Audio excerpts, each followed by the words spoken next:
You're 22 years old and broke. Not regular broke. The kind of broke where you're 3 months behind on rent and your phone's about to get shut off. Your friend of a friend says he knows a guy who needs someone for a quick job. That's easy money. $5,000 for a weekend trip. You just have to bring back a suitcase. You're not stupid. You know what this is. But $5,000? That's rent for half a year. That's breathing room. That's a chance to stop drowning. You tell yourself, it's just once. You tell yourself, everyone does it. You just tell yourself you don't have a choice. You're about to become a mule. This isn't a movie. There's no glamour here. Just desperation and a suitcase you're not allowed to open. The meeting happens in a parking lot behind a closed down restaurant. A man in his 40s gets out of a black SUV. He's wearing a polo shirt and jeans. He looks like someone's dad. He doesn't look like a criminal. That's the point. He hands you a plane ticket to Guadalajara. Round trip. 3 days from now. Someone will meet you at the airport. They'll give you the suitcase. You fly back. You hand the suitcase to me. You get paid. Simple. What's in the suitcase, you ask? He looks at you like you just asked the dumbest question in the world. Does it matter? He says. You take the ticket. You just crossed the line you can't uncross. The flight to Mexico is the longest 3 hours of your life. Every person who walks past you feels like a cop. Every glance from a flight attendant feels like suspicion. You land in Guadalajara and a woman is waiting at baggage claim. She's holding a sign with a fake name you were told to remember. She doesn't smile. She doesn't speak. She just hands you a calm ticket and walks away. You go to the oversized baggage area. A large black hard-shell suitcase comes down the conveyor belt. It's heavy, way heavier than clothes. This is the moment where everything can fall apart. You're sweating through your shirt even though the airport is air-conditioned. The customs line stretches forever. You watch agents pull people aside. You watch them open bags. Your heart is hammering so hard you can hear it in your ears. You get to the front. The agent is a woman in her 50s.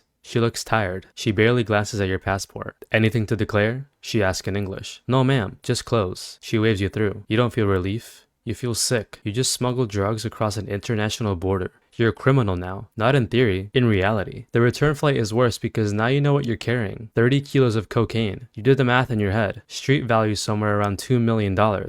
If you get caught, you're looking at 25 years minimum. Federal prison. No parole. Your entire 20s and 30s is gone, but you don't get caught. You land back in the States. You walk through customs. The agent asks about your trip. You say it was great. You visited family. He stamps your passport and says welcome home. You want to throw up right there in the terminal. The handoff happens in the same parking lot. The man in the polo shirt takes the suitcase. He opens the trunk of his SUV. He doesn't count the money in front of you. He just hands you an envelope. It's thick. You don't count it either. You just want to leave. You drive home in silence. You open the envelope in your apartment. It's all there. $5,000 in hundreds. It's more cash than you've ever held in your life. You pay rent, you pay your phone bill, you buy groceries without checking prices. For 2 weeks, you feel like you can breathe again. Then, your phone buzzes. An unknown number. We need you again. Same deal. Different city. You stare at the message for an hour. You tell yourself you're done. You tell yourself once was enough. But then you check your bank account. The money's already running low. The desperation is already creeping back. You text back, when? The reply comes instantly. Tomorrow. You just became a repeat offender. The first time you could maybe explain away.